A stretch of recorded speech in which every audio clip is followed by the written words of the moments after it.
台南要试办这奥多摆伫路口直接倒滑，这个月2月要先施行。目前伫咧中西区中正路和福建路，总共有31个路口要试办这奥多摆，会当徛伫咧内线车道，也有路口直接倒滑。有民众是真期待，不过也是有人认为讲，一别管事，而且车是遐尼济，可能会较危险。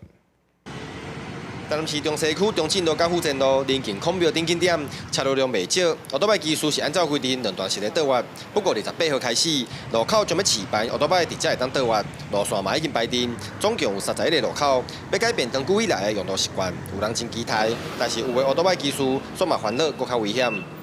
对向的车过来，如果还是直接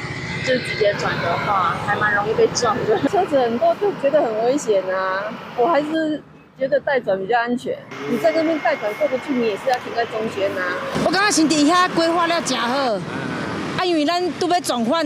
应该会真正有的人不适应，然后做清楚，你就是对咧后壁安尼对咧弯，袂有即个个安尼个即个角角安尼。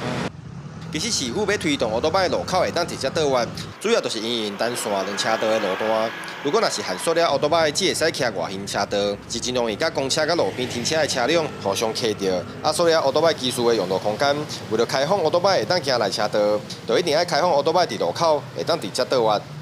它其实受到外侧的一个外围的压迫，包含我们一些路边停车，然后公车停靠有一些干扰的一些因素。